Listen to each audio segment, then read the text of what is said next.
Good evening student. YouTube की live class LK गुरु channel पर आपका स्वागत है। आज हम पढ़ने वाले हैं गणित का बहुत इम्पोर्टेंट टॉपिक जिसका नाम है ट्रिग्नोमेट्री यानी त्रिकोणमिति।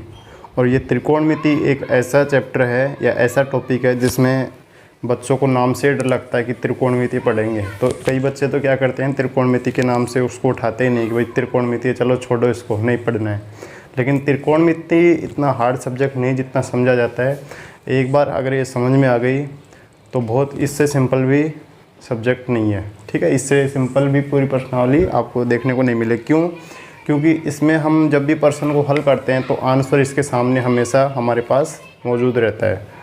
जैसे अंकगणित में प्रश्नों को हल करते हैं तो आंसर का मालूम नहीं रहता, लेकिन इसमें जब प्रश्नों को हम हल करते हैं तो हमारे पास आंसर पहले से ही मौजूद रहता है। ठीक है, अब आज हम जो ये त्रिकोणमिति का चैप्टर स्टार्ट करेंगे तो त्रिकोणमिति का जो चैप्टर है आपके सिलेबस में 6, 7 और 8 ये 3 प्रश्नावलियाँ हैं। तो तीनों प्रश्नावलियाँ एक दूसरे से जुड़ी हुई हैं। इसके अलावा हम 9वीं प्रश्नावली पढ़ेंगे तो उस 9वीं प्रश्नावली में भी त्रिकोणमिति की कुछ सर्वसमीकाओं का प्रयोग होगा। ठीक है, तो ये ध्यान रखिए कि 3 प्रश्नावलियाँ नहीं, 9वीं प्रश्नावली में भी कुछ प्रयोग किया गया है।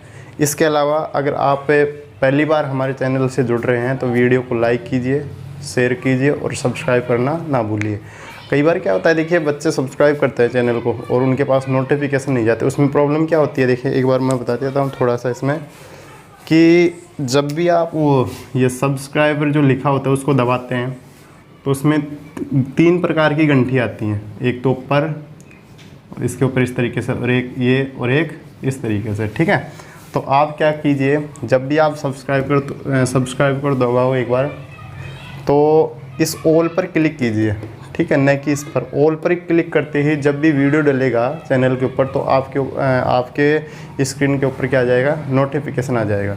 तो एक बार आप भी चेक कीजिए कि आपने ऐसा कर रखा है या नहीं कर रखा है। ठीक है, तो सब्सक्राइब कीजिए और ऑल पर क्लिक कीजिए, ऑल के ऊपर। और ऑल के ऊपर क्लिक करते हुए जब भी वीडियो डलेगा, हो सकता है कि आप तो लाइव क्लास चल रही है, बाद में लाइव क्लास नहीं डले, तो लाइव क्लास नहीं डलेंगी तो उस समय जब वीडियो डाला जाएगा तो आपको मालूम कैसे पड़ेगा। ठीक है, तो इस चीज़ का ध्यान रखिए। अब देखिए, अब हम स्टार्ट करते हैं त्रिकोणमिति। क्या स्टार्ट करेंगे? त्रिकोणमिति। त्रिकोणमिति अनुपात चैप्टर है 6, ट्रिग्नोमेट्री रेशो। त्रिकोणमिति है, ये ट्रिग्नोमेट्री है, यानी ये एक अंग्रेजी शब्द है। क्या है? ये कि अंग्रेजी शब्द है। और जो ये अंग्रेजी शब्द है, अंग्रेजी शब्द है, यह ग्रीक भाषा के शब्दों से यानी 3 शब्दों से मिलकर बना है। कौन कौन से? ट्री, गोन और मिट्रोन। ठीक है, ये 3 शब्दों से मिलकर बना हुआ है। अब देखिए, ट्री का अर्थ होता है 3, गोन का अर्थ होता है भुजा और मिट्रोन का अर्थ होता है मापना। ठीक है, तो 3 भुजाओं का माप, 3 भुजाओं का माप, 3 भुजाओं का माप। अब 3 भुजाओं का माप किस में होता है? 3 भुजाओं का जो माप होता है वो होता है त्रिभुज। किस में होता है? त्रिभुज में। और इसमें त्रिभुज कौन सा प्रयोग किया जाता है? समकोण त्रिभुज प्रयोग किया जाता है। कौन सा त्रिभुज प्रयोग किया जाता है? समकोण त्रिभुज। ठीक है, समझ में आ रहा होगा यहाँ तक? इस प्रश्नावली में जो सबसे ज़्यादा प्रयोग किया जाता है वो कौन सा त्रिभुज है? समकोण त्रिभुज। तो देखिए, ट्रिग्नोमेट्री अंग्रेजी शब्द से बना हुआ है और इसकी उत्पत्ति मानी जाती है ग्रीक भाषा के शब्दों से, यानी ट्री, गोन, मिट्रोन, यानी 3 भुजाओं का माप। अब 3 भुजाओं का माप किस में होता है? त्रिभुज में होता है। किस में होता है? त्रिभुज में। और त्रिभुज कौन सा? समकोण त्रिभुज। अब देखिए, समकोण त्रिभुज में भी इसकी जो विशेषता होती है, देखो एक समकोण त्रिभुज होता है हमारे पास ABC, ये 90 डिग्री, और 90 डिग्री के सामने वाली भुजा होती है कर्ण, नीचे का आधार और ये लंब, आधार, कर्ण और लंब। तो इनके बीच में भी एक संबंध होता है, यानी कर्ण का स्क्वायर बराबर आधार का स्क्वायर और प्लस लंब का स्क्वायर। ये तीनों के बीच में आपस में क्या होता है? संबंध होता है। समझ में आ रहा होगा सभी को यहाँ तक? इसकी भूमिका है और भूमिका जितना पढ़ोगे उतना ही आपको समझ में आएगा। ठीक है, अब देखिए थोड़ी देर के लिए इसको छोड़ देते हैं। अब इसका जो प्रयोग होता है, इसका प्रयोग कहाँ कहाँ पर होता है त्रिकोणमिति का? देखिए, त्रिकोणमिति का प्रयोग कोई आज से तो हो नहीं रहा, बहुत पहले से हो रहा है। यानी इसका प्रयोग पहले खगोलीय क्षेत्र में किया जाता था। खगोलीय क्षेत्र में कैसे कि जो तारे और ग्रह होते थे उनकी जो बीच की दूरियां होती थी, बीच की दूरी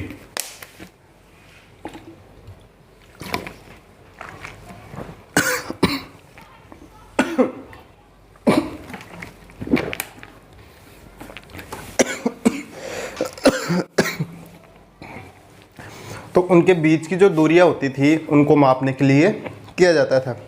ये भाई ऐसे तो है नहीं कि एक स्टार यहाँ पर है और एक स्टार आसमान में यहाँ पर, तो एक रस्सा डालकर इनको माप लिया गया, ऐसे नहीं होता था। यानी खगोल की सहायता से ही इनकी दूरियां या ग्रहों के बीच की दूरी मापी जाती थी। लेकिन आजकल जो इसका प्रयोग किया जाता है इंजीनियरिंग क्षेत्र में और भौतिकी जो क्षेत्र होता है वहाँ पर इसका प्रयोग किया जाता है। तो आपको छोटा क्वेश्चन भी पूछा जा सकता है कि वर्तमान समय में त्रिकोणमिति का प्रयोग कहाँ पर किया जाता है, तो आप क्या बताएंगे? इंजीनियरिंग क्षेत्र और भौतिकी क्षेत्र में त्रिकोणमिति का प्रयोग किया जाता है। ये यहाँ तक सभी को समझ में आ गया होगा। अब देखते हैं हम इसमें जो त्रिकोणमिति के जो फलन होते हैं वो कौन कौन से होते हैं। तो त्रिकोणमिति के फलनों के बारे में हम अब चर्चा करते हैं।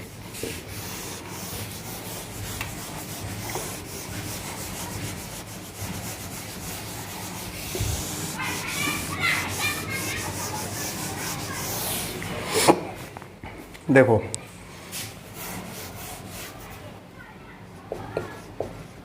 त्रिकोणमितीय फलन, त्रिकोणमितीय फलन। अब त्रिकोणमितीय फलन क्या होते हैं? देखो यानी त्रिकोणमितिक मान पहला होता है इसमें सबसे important sine theta. Sine theta, इस साइन थीटा का दूसरा नाम होता है ज्या। क्या होता है? ज्या। दूसरा आता है इसमें कोस थीटा, इसका दूसरा नाम होता है कोटिज्या।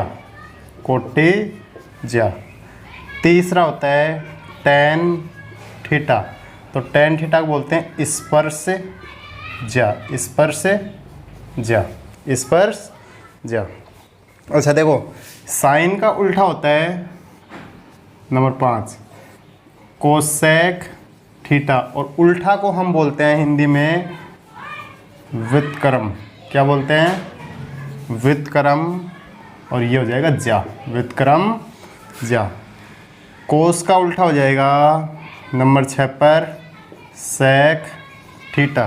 सेक थीटा, तो ये हो जाएगा व्युत्क्रम, व्युत्क्रम कोटिज्या, व्युत्क्रम कोटिज्या। और नंबर 7 ये है नंबर 4 और ये 5 और 6 नंबर पर आ जाएगा टैन का उल्टा हो जाएगा कोट थीटा, तो इसको बोलेंगे व्युत्क्रम स्पर्श ज्या।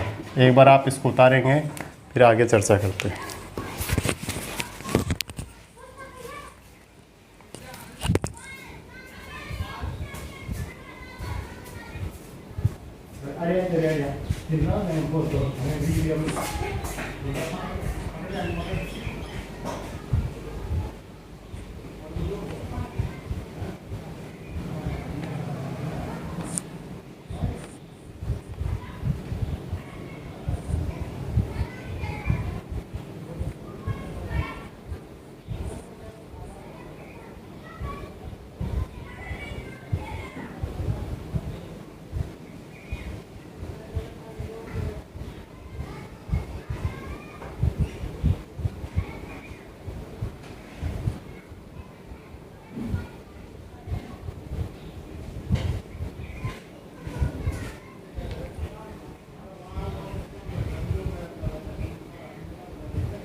सभी ने उतार लिया होगा। अब हम आगे पढ़ते हैं इसमें। देखिए त्रिकोणमितीय फलनों का अनुपात। अब त्रिकोणमितीय जो फलन होते हैं उनका अनुपात हम किस तरीके से दर्शाते हैं इसमें? त्रिकोणमितीय फलनों का अनुपात हम कैसे दर्शाएंगे। एक समकोण त्रिभुज बना लो सबसे पहले। ये हमारे पास समकोण त्रिभुज है जिसका नाम क्या है, ए बी सी, और ये 90 डिग्री के सामने वाली भुजा है, तो इसका मतलब ये हो गया कर्ण, ये आधार और ये लंब। ठीक है। अब त्रिकोणमितीय फलनों का जब अनुपात दर्शाया जाता है तो इसमें एक ट्रिक होती है इसकी, जो कि बहुत पहले से प्रयोग की जाती है, लाल बटा कक्का। लाल बटा कक्का, एस सी टी, एस का मतलब साइन, सी का कोस, टी का मतलब टेन। अब देखो पहले नंबर पर आता है इसमें साइन थीटा, तो साइन थीटा का संबंध क्या हो जाएगा भाई, लंब बटा कर्ण, यानी लंब बटा कर्ण। देखो इसमें लंब क्या है, ए बी है, लंब क्या है, ए बी, और कर्ण क्या है, ए सी। ठीक है। दूसरा कोस थीटा, आधार बटा कर्ण, तो आधार इसमें बी सी और कर्ण है ए सी। ठीक है भाई। तीसरा देखो टेन थीटा, तो टेन का लंब बटा आधार में, लंब बटा आधार, तो लंब क्या है इसमें, लंब है ए बी और आधार है बी सी। लंब क्या है, ओ सॉरी बी सी आधार है। अब देखो इसका चौथा, यानी साइन का उल्टा होता है कोसेक, तो अब इसका उल्टा करके लिख दो कर्ण बटा लंब। पाँचवें नंबर पर कोस का उल्टा सेक, तो इसका उल्टा करके लिख दो कर्ण बटा आधार। 6 नंबर पर आ जाएगा कोट थीटा, तो ये हो जाएगा आधार बटा लंब, आधार बटा लंब हो गया। ठीक है। तो इस तरीके से त्रिकोणमितीय फलनों का अनुपात हम दर्शाते हैं। देखिए कई बार क्या होता है कि जो इसका आधार और लंब है ना, समय समय पर क्या होता है, चेंज होता है। वो किस तरीके से होता है कि अगर देखो थीटा यहाँ इन दोनों बिंदुओं पर बन रहा है नीचे, तो सेम ऐसे कैसे रहता है, कोई चेंजिंग नहीं होती। लेकिन अगर मान लो थीटा यहाँ पर बनेगा इस बिंदु के ऊपर, तो ये इसके सामने वाला आधार हो जाएगा, और सॉरी ये इसके सामने वाला ये लंब हो जाएगा, और ये भुजा कौन सी हो जाएगी, आधार हो जाएगी। जैसे कि मान लो देखो, समझने की कोशिश करना, ये हाथ है और इस हाथ के ऊपर ये पेन रखा है। ठीक है। तो इस पेन का आधार है ये हाथ। ठीक है। अगर मान लो इसके ऊपर ये रख दिया गया, इस हाथ, इस ये सेकंड हाथ है, इसका आधार कौन सा हो जाएगा, ये ऊपर वाला सिरा हो जाएगा। ठीक है। तो ऐसे ध्यान रखेंगे। तो एक क्वेश्चन लेते हैं और उस क्वेश्चन की सहायता से इसको समझने की कोशिश करते हैं कि आधार और ये लंब है किस तरीके से इसमें परिवर्तन होते हैं। देखिए स्टूडेंट, ये क्वेश्चन है, त्रिभुज ए बी सी की सहायता से, ये त्रिभुज दे रखे, इसमें इस भुजा का मान 4 सेंटीमीटर है, इस भुजा का मान 3 सेंटीमीटर है, की सहायता से साइन सी कोस बी साइन ए, मतलब तीनों बिंदु आ गए। अब तीनों बिंदुओं में देखना किस तरीके से परिवर्तन होता है, मान निकाले। तो देखो सबसे पहले त्रिभुज ए बी सी में, त्रिभुज ए बी सी में, मतलब इस भुजा का मान भी चाहिए, कर्ण का स्क्वायर, आधार का स्क्वायर और ये लंब का स्क्वायर। तो कर्ण क्या है इसमें, ए सी का स्क्वायर। ठीक है। तो आधार कितना, 3 का वर्ग, और इधर ये 4 का स्क्वायर हो जाएगा। तो ए सी बराबर ये तो हो गया 9 और ये हो गया 16, तो ए सी बराबर आ जाएगा √25, तो इसका मान आ जाएगा 5, मतलब इस भुजा का मान कितना आ गया, 5 आ गया। अब देखिए सबसे पहले हम निकालते हैं साइन सी का मान, साइन सी, और साइन सी का जो मान निकालेंगे, साइन का संबंध होता है लंब बटा कर्ण में। अब देखिए जो सी बिंदु है ये है नीचे, तो ये भुजा इसका आधार रहेगी, ये रहेगी लंब, तो साइन का संबंध होता है लंब बटा कर्ण में। तो लंब 4 है और कर्ण कितना है, 5, तो ये इसका मान आ जाएगा। हाथ के हाथ हम सी के बाद में साइन ए का मान भी निकाल दें। देखो साइन ए, अब देखो संबंध तो वही बनेगा लंब बटा कर्ण, ऐसे नहीं कि चेंज हो जाएगा। लेकिन अब देखिए ए बिंदु है, ए बिंदु यहाँ पर है, तो मतलब ये रेखा है ना, ये वाली रेखा, ये तो हो गया इसका आधार, और ये क्या हो जाएगी, लंब। तो लंब बताओ इसमें कितना, 3, और कर्ण कितना है, 5। कोस बी, तो कोस का संबंध आधार बटा कर्ण में, तो आधार कितना है इसमें, आधार है, देखो बी बिंदु ये भी नीचे ही है, ऐसे नहीं कि ये ऊपर बन रहा है, तो ये आधार इसका हो जाएगा 3 और कर्ण हो जाएगा 5। तो इस तरीके से हम भुजाओं को भी परिवर्तन करते हैं, यानी आधार लंब में और लंब आधार में चेंज हो जाता है।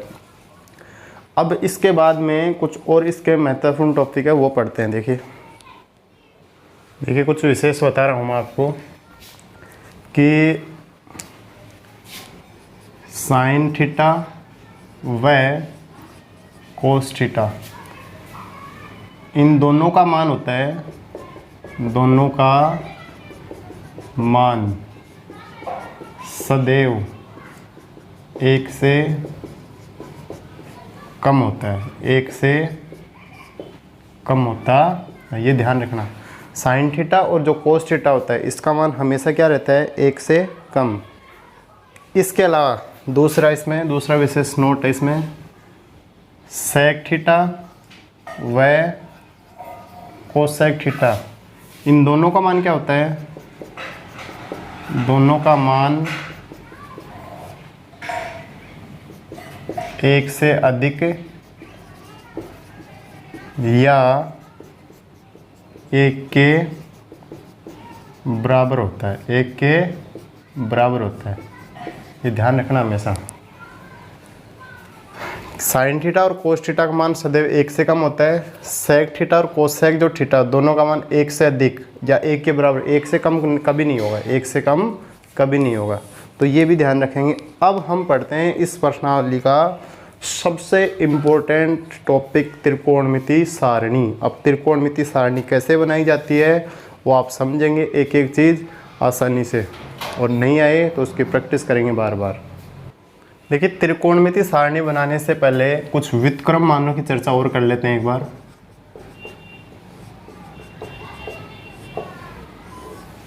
जैसे कोसेक थीटा होता है तो इसको 1/sin थीटा लिखा जाता है। इसी तरीके से जो सेक थीटा होता है इसको लिखते हैं 1/cos थीटा लिखते हैं। tan थीटा होता है इसको 1/cot थीटा लिख सकते हैं। ये तो हो गई व्युत्क्रम की बात। इसके अलावा tan थीटा होता है वो sin थीटा बटा cos थीटा के रूप में भी लिखा जाता है, sin थीटा बटा cos थीटा के रूप में। काफ़ी इंपॉर्टेंट है, कई प्रश्नों में प्रयोग होगा ये, आगे 7वीं प्रश्नावली में पढ़ेंगे। cot थीटा है तो ये cos थीटा बटा sin थीटा में प्रयोग होता है। ठीक है, तो ये भी ध्यान रखेंगे कि tan थीटा sin थीटा बटा cos, cot theta cos theta बटा sin थीटा। अगर ये आपको याद हो गई तो ऐसे मान लेना सोने पर सुहागा हो गया। और ये हम आगे आगे इन्हीं का प्रयोग करेंगे। अब देखिए इसकी त्रिकोणमिति सारणी, इसको उतार लेना आप। देखिए स्टूडेंट, सबसे इम्पोर्टेंट टॉपिक है इस प्रश्नावली 6 का।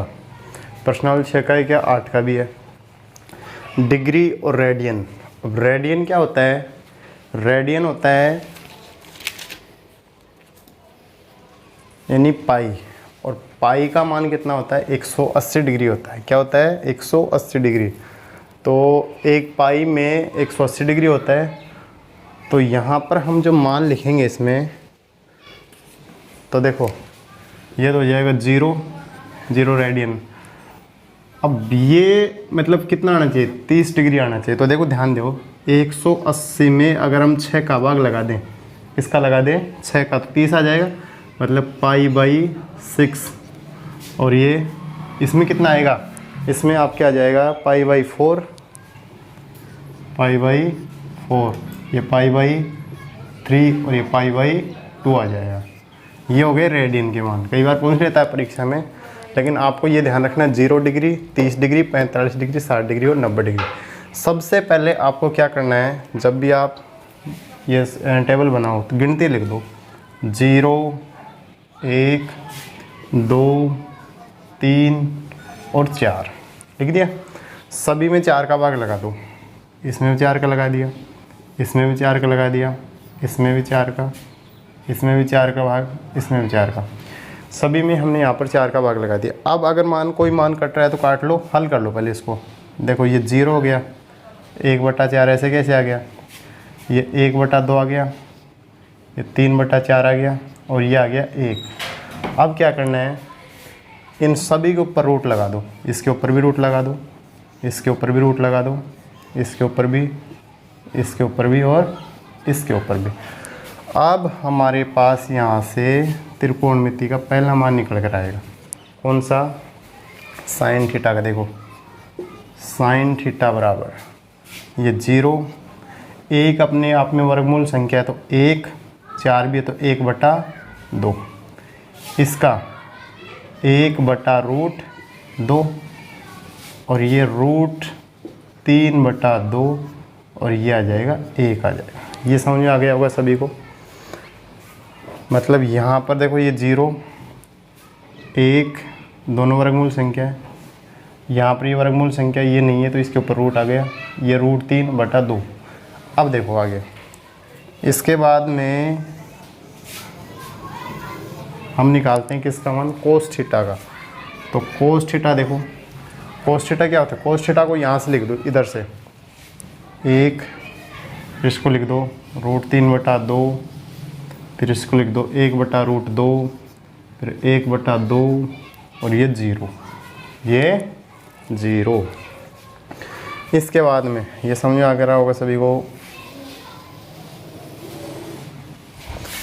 tan theta. अब देखिए tan थीटा को समझो एक बार, tan थीटा किस तरीके से बनता है। यानी tan थीटा होता है आपके sin थीटा बटा कोस थीटा। तो देखो एक मान समझना, ये है साइन का मान 0 और इसमें 1 का भाग लगाएंगे तो क्या आएगा, 0 आ गया। क्या आ गया, 0। इधर देखो 1/2 में हम भाग लगाए रहे √3/2 का, तो ये वाली संख्या इससे कट गई तो कितना आ गया, 1/√3। इसका मान आ जाएगा 1/√3। तो इस तरीके से भाग लगा के हम निकाल, इसका मान आ गया 1, इसका जाएगा √3/1 और ये हो जाएगा अनंत। यानी किसी भी संख्या में अगर 0 का भाग लगाएंगे तो उसका मान आएगा हमेशा अनंत आएगा। क्या आएगा, अनंत।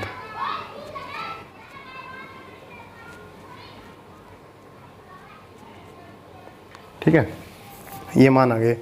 इसके बाद में हम निकालते हैं इसका अगला मान, कोट थीटा को निकाल दो, कोट थीटा। अब कोट थीटा क्या होता है, इसका उल्टा होता है। तो कोट देखो ये है 0/1, थोड़ी देर के लिए यहाँ पर लिख सकते हो 0/1।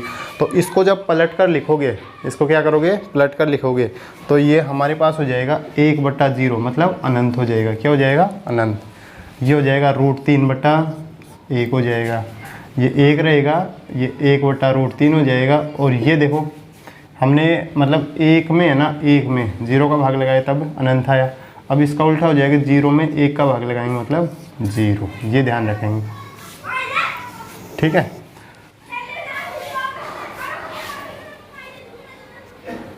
थोड़ा सा नीचे कर लेते हैं हम इसको, ध्यान नहीं दिया पहले सही तरीके से। चलो कोई बात नहीं, 2 मान हो रहे हैं, दोनों आ जाएंगे नीचे इधर।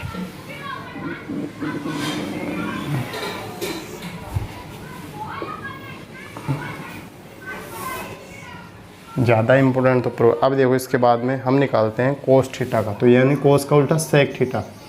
तो इसका उल्टा लिखो, देखो ये 1 तो इसका मान आएगा सेक का तो 1 आएगा, इसका 1 आ गया। इसको पलट दो, 2/√3। इसको पलट दो, √2/1। इसको पलट दो, 2/1। और इसको पलटेंगे तो ये हो जाएगा अनंत। क्या हो जाएगा, अनंत हो जाएगा। ठीक है। Cosec theta, cosec theta. तो कोसेक थीटा में देखो इधर से लिख दो अनंत 2/1, √2/1, 2/√3 और इसका मान हो जाएगा 1। ठीक है। तो इस तरीके से ये आपकी टेबल बनकर क्या हो गई, तैयार हो गई। तो इस टेबल को आप अच्छे से तैयार करेंगे। फिर हम कल सुबह मॉर्निंग में स्टार्ट करते हैं इसको, इसके क्वेश्चन हल करेंगे। और ये टेबल आपकी बनी हुई है, वैसे समझाना था एक बार। अगर आपको ये समझ में आ गई स्टार्टिंग में, देखो इस वीडियो को वापस से चलाकर भी देख लेना कि अगर नहीं समझ में आए तो इसको समझने की कोशिश करना। ये जो ऊपर का भाग दे रखा नहीं, ये वाला, अगर ये समझ में आ गया तो ऐसा मान लेना आप इसको आसानी से क्या कर दोगे, हल कर दोगे। ठीक है। कल मिलते हैं मॉर्निंग में आगे क्लास के लिए।